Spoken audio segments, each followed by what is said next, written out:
Having become a citizen last April, I felt as if this procedure was part of my new passport to Americanization.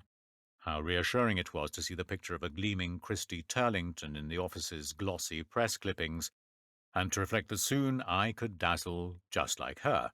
But the clever thing about this treatment, known as JK veneers, is that it takes away the stains and the shame without making you look like a game show host or a candidate claiming that he likes being back in Iowa. It's not easy to report on 6 hours of enforced idleness in a chair. I clicked my way through Dr. Latouche's massively accoutred Sonos sound system, moving from Bob Dylan through Paul Simon, and then, as the screech of the drill began to mount to a crescendo, the Rolling Stones' Steel Wheels.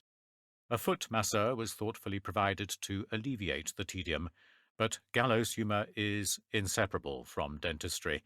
At one point I heard the good doctor say, as he ploughed through the layers of plaque and tartar, "Good news, I've found some of your teeth."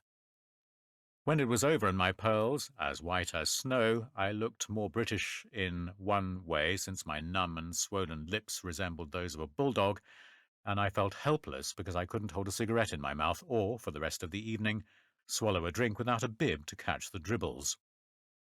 This sense of a reversion to childhood was enormously increased the following morning, when I arrived at the studio of the renowned J sisters, the 7 girls from Brazil, who have pioneered the waxing technique that bears their country's name. The salon caters mainly to women. There was a picture of Christy Turlington on the wall, and I wondered briefly if, rather than wish to be like Christy Turlington, I secretly wanted to be Christy Turlington. My old friend Simon Hoggart has written that it's harder to become an ex-smoker than it is to have a sex change. This thought was rudely dispelled by what followed. The male version of the wax is officially called a sunga, which is the name for the Brazilian boy's bikini. I regret to inform you that the colloquial term for the business is sack, back, and crack. I went into a cubicle which contained 2 vats of ominously molten wax, and was instructed to call out when I had disrobed and covered my midsection with a small towel. Then in came Jania Padilla, the actual creator of the procedure. She whipped away the exiguous drapery and, instead of emitting the gasp or whistle that I had expected, asked briskly if I wanted any shaping. Excuse me? What was the idea? A heart shape or some tiger stripes, perhaps, on the landing strip? I disdained anything so feminine and coolly asked her to sunga away. Here's what happens. You have to spread your knees as far apart as they will go while keeping your feet together. In this wide stance position, which is disconcertingly like waiting to have your pampers changed, you are painted with hot wax, to which strips are successively attached and then torn away. Not once, but many, many times. I had no idea it would be so excruciating.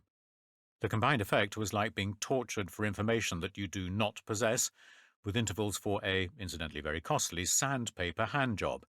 The thing is that, in order to rip, you have to grip. A point of leverage is required, a place that can be firmly gripped and pulled while the skin is tautened. Miss Turlington doesn't have this problem. The businesslike Senora Padilla daubed away, took a purchase on the only available handhold, and then wrenched and wrenched again. The impression of being a huge baby was enhanced by the blizzards of talcum powder that followed each searing application. I swear that several times she soothingly said that I was being a brave little boy. Meanwhile, everything in the general area was fighting to retract itself inside my body. Small talk is difficult under such grueling conditions, but I am ruthlessly professional and managed to keep my end up, so to speak. What sort of men come here? Those who are preparing for hemorrhoid operations? Oh, great. And those from Wall Street who sit too much and get their behinds irritated? Uh-huh. Also many who are urged by their wives and their fiancés. You don't say. I also gather that this wasn't part of the pitch that male porn stars get the wax in order to enhance their profile on video. By this stage I thought I could tell we were drawing agonizingly near to the close, but I was wrong. Boy, was I ever wrong.